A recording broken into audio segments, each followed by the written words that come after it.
Ready? Good morning, Enid High School Plainsmen. I'm Mrs. Cruz, your principal. Just wanted to give you a heads up about some of the things we have coming up here pretty quickly. As you may know, we're almost to the end of the third quarter, so we are pretty much 3/4 of the way through school. We have spring break in just 3 weeks, and so we really need you to be working your hardest and getting your work turned in. At last count, we had over 1,000 students with a failing grade in some class or another. So that tells me that we're not getting our work turned in. So do me a favor, talk with your teachers, get your work turned in. It's unacceptable that you're not doing the things you need to be doing, and we don't know what you know unless you turn something into us. So we know you can do it.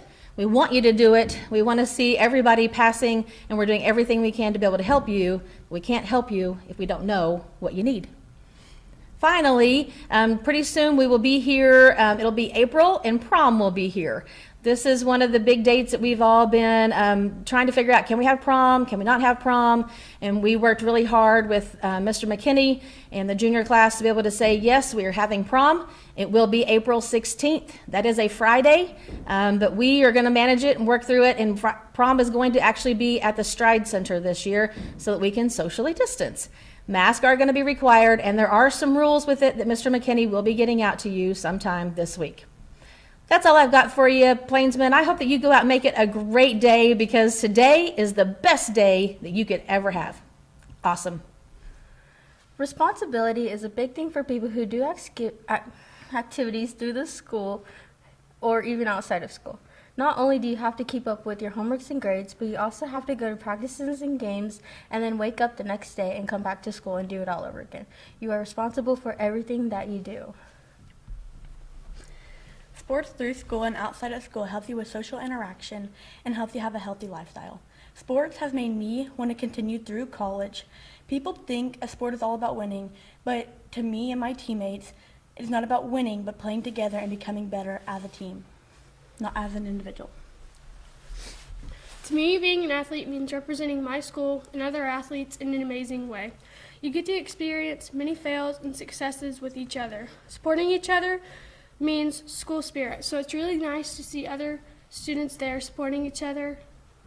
Hi guys, I'm Mr. Costello, a teacher and Stuco sponsor here at EHS. And I'm Amani Panchow. Happy Vision Seekers Wednesday, everybody.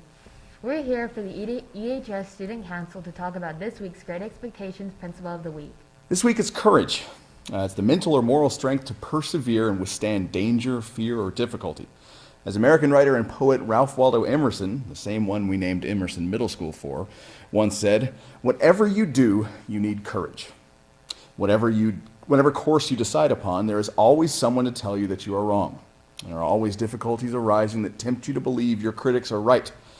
To map out a course of action and to follow it to an end requires some of the same courage that a soldier needs. Peace has its victories, but it takes brave men and women to win them."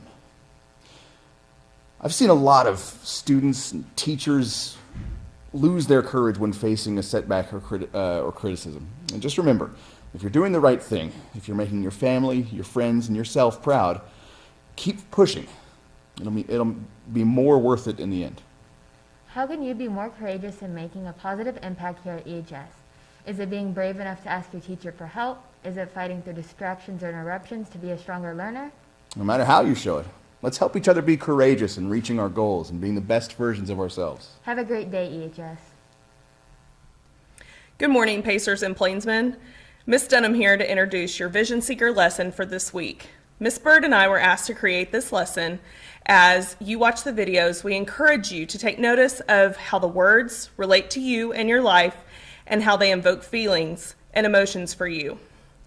Poetry is a type of literature that appeals to our imagination and emotions.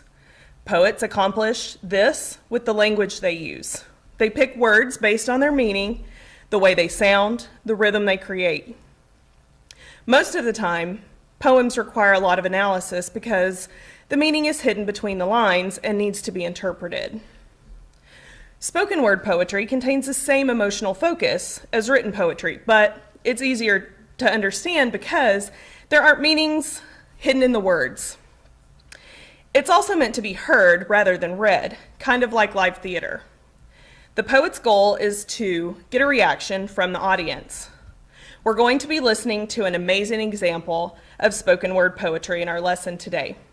Take time to listen, soak it in, and have a wonderful Wednesday.